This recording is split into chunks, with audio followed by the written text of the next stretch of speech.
ये बात है साल 2008-9 के आसपास की। मेरे घर में नया कंप्यूटर आया था और नया कंप्यूटर जब हमारे घर में पहले आता था, हम सबसे पहले क्या करते थे, उसमें गेम्स डालते थे। तो मैंने भी उसमें कुछ गेम्स डाले, जिसमें से एक था क्रिकेट 07। ये गेम मैंने किसी दोस्त से लिया था और उस दोस्त ने उस गेम को मॉड करके उस गेम के अंदर कुछ गाने डाल दिए थे। अगर तुम लोग को पता है तो पहले हम GTA, क्रिकेट, इन सब गेम्स में अपने मनपसंद गाने डाल के खेलने के टाइम उसे प्ले किया करते थे। और इस गेम को खेलते टाइम इस गेम के अंदर, थैंक्स टू दैट गाय जिसने इसे मॉड किया था, मैंने इसमें पहली बार एक पंजाबी ट्रैक सुना। इस गाने का नाम था मुंडिया तो बच के। नीमिया तू कुछ चीर पाके रख ले, पल्ले विच मुखड़ा लुका के रख ले। उस टाइम पे मुझे ना तो इस गाने का नाम पता था, ना ही इस गाने के आर्टिस्ट के बारे में पता था।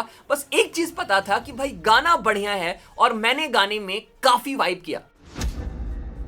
देसी म्यूजिक सीन में यो हनी सिंह, इमरान खान के पहले भी कुछ ऐसे आर्टिस्ट थे जिन्होंने तबाही मचा रखी थी। इसमें से एक थे ऋषि रिच प्रोजेक्ट ट्रियो, जिसमें हमें ऋषि रिच, जे शॉन और जगी डी देखने को मिले थे, जिनके ऊपर मैंने ऑलरेडी एक डेडिकेटेड वीडियो बना रखा है, तुम लोग चेक कर सकते हो। बट एक और आर्टिस्ट, एक और म्यूजिक प्रोड्यूसर जिनके गाने तो देसी थे बट पूरे दुनिया में बजे। 2002 में उन्होंने one of the biggest international artist Jay के साथ कोलैबोरेशन किया।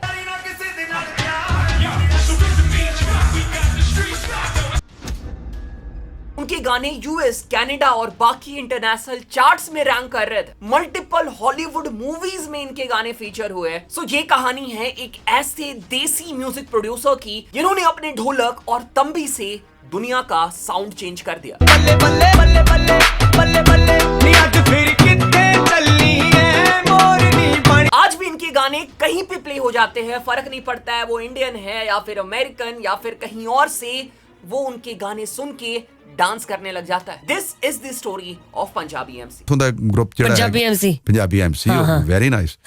ਕੁੜੀਆਂ ਮੁੰਡਿਆਂ ਤੋਂ ਬਚ ਕੇ ਰਹੇ, ਕੁੜੀਆਂ ਤੋਂ ਬਚ ਕੇ ਰਹੇ, ਬਹੁਤ ਕਮਾਲ। ਉਹ ਤੁਸੀਂ ਗਾ ਲਿਓ। रियल नेम राजेंद्र सिंह राय। जन्म हुआ इंग्लैंड के कोवेंट्री सेल्टर में, एक typical UK Punjabi house hold जहां घर में पंजाबी बोली जाती थी, लेकिन बाहर दुनिया वेस्टर्न थी। और इसी कल्चर फ्यूजन का रिजल्ट था उनका म्यूजिक स्टाइल। पंजाबी एमसी का म्यूजिक जर्नी स्टार्ट हुआ अर्ली 90s में। उनका पहला एल्बम जिसका नाम था सोल्ड आउट, जो कि 1993 में रिलीज हुआ। तब वो ज्यादा अंडरग्राउंड यूके एशियन सीन में एक्टिव थे, जहां पे भांगड़ा के साथ इलेक्ट्रॉनिक और हिप हॉप मिक्स होने लगा था। उनका नाम पंजाबी एमसी भी एक सिंबल था, पंजाबी कल्चर को रिप्रेजेंट करना और एमसी यानी म्यूजिक कंपोजर या रैपर दोनों का फ्यूजन। 1998 में पंजाबी एमसी ने एक ऐसी बीट बनाई जिसने इनिशियली एशियन कम्युनिटी में काफी बड़ी वेव क्रिएट करी। And this song was none other than the iconic Mundian To Bach के। ये ट्रैक काफी सिंपल था, एक तंबी लूप, एक dhol beat and Punjabi vocals from the OG track by Labh Janjua. लेकिन ये सॉन्ग तब वायरल हुआ जब इसमें ऐड हुई नाइट राइडर टीवी शो की theme music. This remix style production was something no one had ever done before. इसके बाद कुछ ऐसा हुआ जो शायद पंजाबी एमसी ने भी कभी नहीं सोचा होगा और देसी म्यूजिक फैंस ने भी कभी नहीं सोचा होगा। Jay Z who was established rapper back then, उन्होंने ये गाना एक क्लब में सुना और उनको ये ट्रैक काफी पसंद आया। उन्होंने पंजाबी एमसी को कांटेक्ट किया और 2002 में दोनों ने मिलकर इस गाने का रीमिक्स रिलीज किया, जो कि अगेन यूरोप में रिलीज किया गया। ये गाना रिलीज होते ही यूके सिंगल चार्ट्स टॉप 10 में चला गया, जर्मनी में number 1, over 10 million copies sold world wide. और इस गाने में जेजी के वर्ड्स डालने के बाद ये गाना बन गया beware of the boys.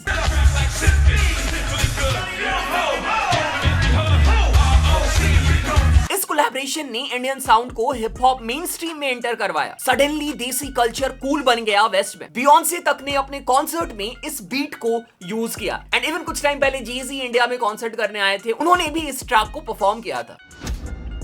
Punjabi MC ने सिर्फ एक हिट नहीं बनाई, उन्होंने एक ब्लूप्रिंट दिया देसी आर्टिस्ट के लिए। And he is one of those artist जिन्होंने इंडियन आर्टिस्ट को भी मोटिवेट किया, इंस्पायर किया। आर्टिस्ट लाइक बादशाह, रफ्तार, यो हनी सिंह, वो भी बहुत हद तक इनसे इंस्पायर्ड थे। He acted as a cultural bridge. उस टाइम पे कोई भी western artist south Asian beats को प्रायोरिटी नहीं देता था। पंजाबी एमसी ने यह प्रूव किया कि तंबी, ढोल, सितार, तबला जैसे इंस्ट्रूमेंट्स भी क्लब का पार्ट बन सकते हैं। एंड इवन पंजाबी एमसी के सक्सेस को देखते हुए इंग्लैंड में, यूके में भी हमें और भी मल्टीपल देसी आर्टिस्ट का राइज देखने को मिला। इवन दिलजीत दोसांझ, सिद्धू मूसेवाला, टिशर, एपी ढिल्लो, सब में हमें डायरेक्टली इनडायरेक्टली पंजाबी एमसी का इन्फ्लुएंस देखने को मिलता है। इनका ट्रैक मुंडिया तो बच के इतना पॉपुलर हुआ कि हॉलीवुड फिल्म जैसे कि the Dictator, Deadpool, bend it like Beckham में भी यूज किया गया। हर देसी वेडिंग डीजे की प्लेलिस्ट में नंबर 1 पे यही गाना हुआ करता था।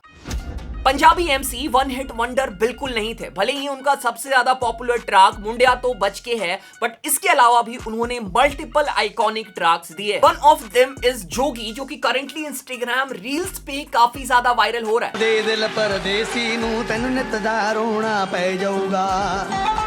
लोग ये बोल रहे कि कैसे ये गाना अपने टाइम से कितना ज्यादा अहेड था। एंड इवन सॉन्ग्स लाइक जट हो गया सराबी, जिसमें हमें हार्ड कोर, भांगड़ा और सिंथ म्यूजिक देखने को मिला। मोरनी, जो कि एक क्लब एंथम था। स्नेक चार्मर, जिसमें हमें देसी म्यूजिक और ट्रैप म्यूजिक का फ्यूजन देखने को मिला। ये सारे गानों ने भी अच्छा परफॉर्म किया। पंजाबी एमसी के साइड से हमें रेगुलर एल्बम्स भी देखने को मिले। 2003 में लीगलाइज, 2008 में इंडियन टाइमिंग, 2010 में द राज, 2021 में रियलिटी चेक। इसके साथ साथ और भी एल्बम और प्रोजेक्ट पंजाबी एमसी ने ड्रॉप किए। मैं लिस्ट यहां पे डाल दूंगा, तुम लोग चेक कर सकते हो। आज भी पंजाबी एमसी एक्टिवली म्यूजिक बना रहे हैं, लेकिन वो स्पॉटलाइट से दूर हो गए। वो ज्यादातर इंडिपेंडेंट काम करते हैं बिना किसी हाइप के। रिसेंटली 2021 में ही उन्होंने अपना एल्बम रियलिटी चेक ड्रॉप किया, जिसमें हमें नए और रेट्रो फ्यूजन दोनों का ब्लेंड देखने को मिला। इवन हमें उनका यूके देसी आर्टिस्ट के साथ मल्टीपल कोलैबोरेशन भी देखने को मिला। He even launched his own record label and merchandise line. पर हम बोल सकते हैं कि पंजाबी एमसी का मोटो अभी भी वही है, देसी साउंड को मेन स्ट्रीम से अलग नहीं, उसका पार्ट बनाना। सो जब किसी ने सोचा नहीं था कि पंजाबी वोकल्स और हिप हॉप का कोलैबोरेशन हो सकता है, पंजाबी एमसी ने दुनिया को दिखाया कि कल्चर बैरियर सिर्फ एक इल्यूजन है। उन्होंने ना सिर्फ एक सॉन्ग बनाया, उन्होंने एक मूवमेंट स्टार्ट किया, इसमें देसी लोग अपने रूट्स के साथ प्राउड फील करें। आज अगर आर्टिस्ट जैसे कि एपी ढिल्लो, शोभ, करण औजला, यो हनी सिंह ग्लोबल ऑडियंस तक पहुंचे हैं, तो उसका एक सीड पंजाबी एमसी ने ही प्लांट किया था। तो अगर आज के बाद तुम लोग कभी भी मुंडिया तो बच के सुनो, तो याद रखना कि इस गाने के पीछे पंजाबी एमसी है, जिन्होंने देसी म्यूजिक को इस गाने के थ्रू और अपने प्रोजेक्ट्स के थ्रू चेंज कर दिया था। और शायद उनकी पीआर टीम और उनकी मैनेजमेंट उतनी एक्टिव नहीं है और पंजाबी एमसी अपने आप को ज्यादा प्रमोट भी नहीं करते हैं, but this will not change the fact that he is a legend who changed देसी म्यूजिक सीन फॉरएवर। बाकी दिस वाज द वीडियो। तुम्हारी क्या ओपिनियन है प्लीज कमेंट करके बताओ। कोई सजेशन है, किसी और आर्टिस्ट पे वीडियो चाहिए तो प्लीज कमेंट करके बताना। आज कुछ नया सीखने को मिला तो प्लीज वो भी कमेंट करके बताओ। बाकी मिलते हैं अगले वीडियो में। यहाँ तक वीडियो देखा है तो प्लीज चैनल को सब्सक्राइब कर लेना। Take care, bye.